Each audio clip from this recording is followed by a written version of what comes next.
day two. Congrats. I won't talk quite as long this time since Freddy and his friends tend to become more active as the week progresses. It might be a good idea to peek at those cameras while I talk, just to make sure everyone's in their proper place, you know. Interestingly enough, Freddy himself doesn't come off stage very often.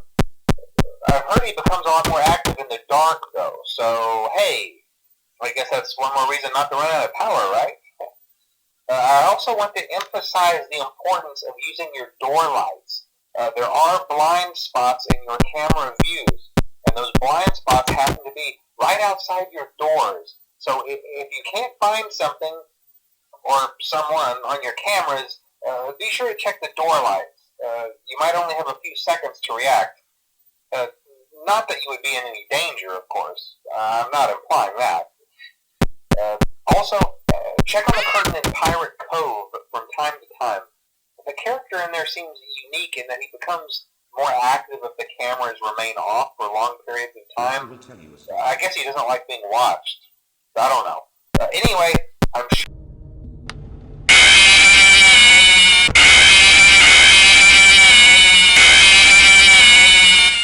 Arr, so much more spacious in here. I may stay a while. That game was totally rigged! You won't get tired of my voice, will you? No light can save you now. Let's see how many times you can be pulled apart.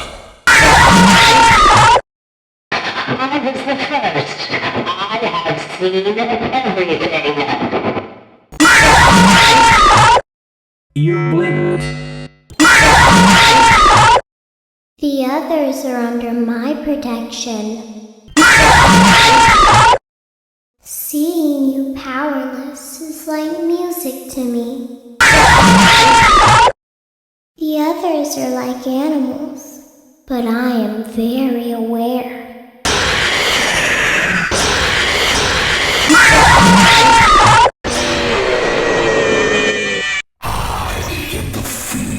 Reflection of what you have created. This time, death cannot save you. Let's taste death again and again and again. It seems you couldn't make it to my show, so I brought the show to you.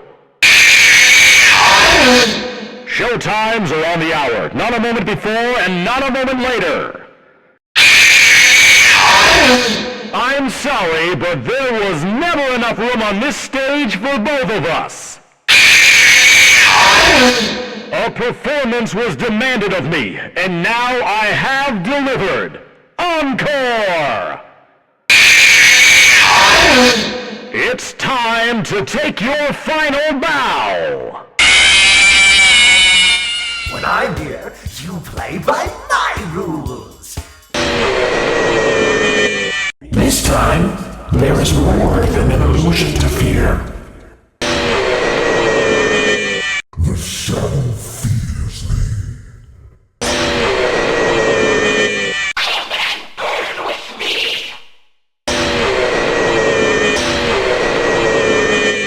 There just isn't room in here for both of us.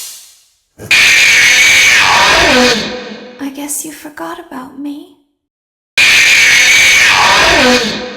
I could hear you breathing. Why do you hide inside these walls? Admit it, you wanted to let me in.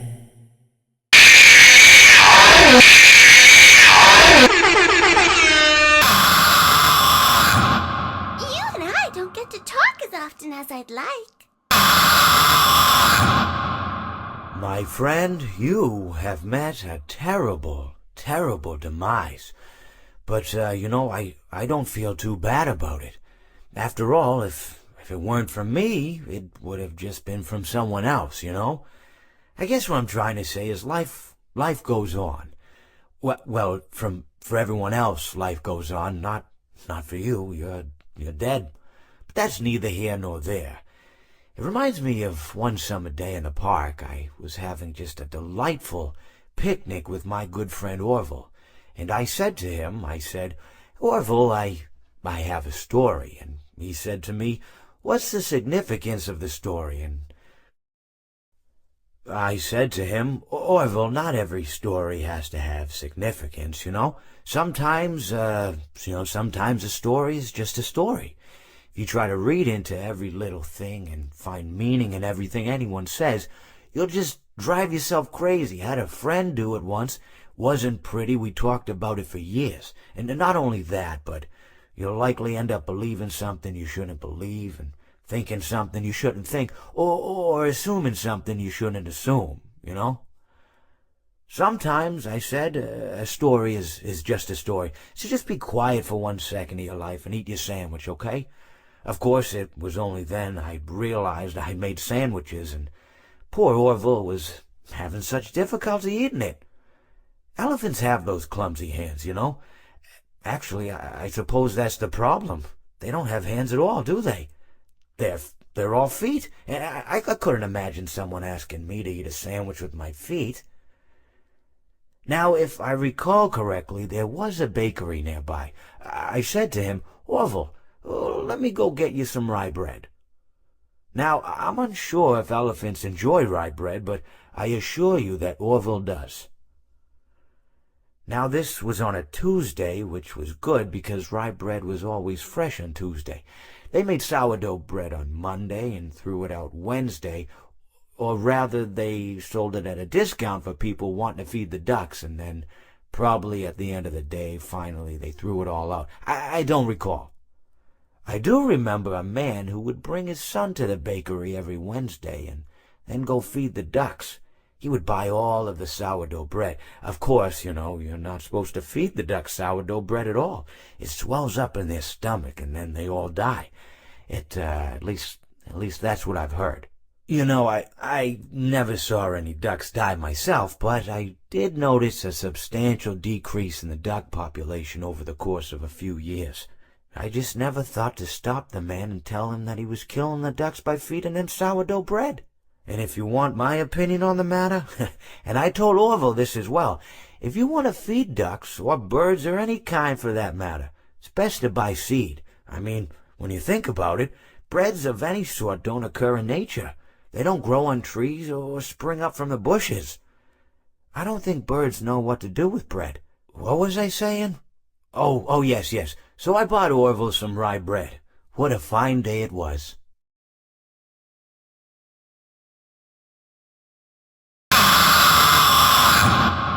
The nail that sticks out gets hammered down. Whoops, that's gonna leave a mark. What did you think of my act? So good to see you again, my truest friend. But now your life must end.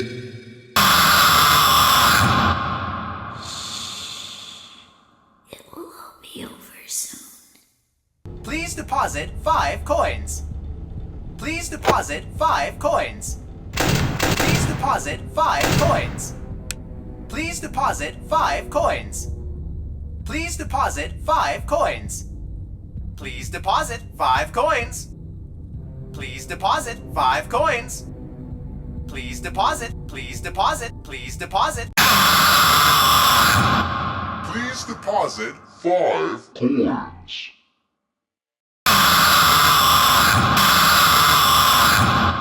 You won't die, but you'll wish you could. I always come back. Thought you could fool me with that sign, but I was too smart for you.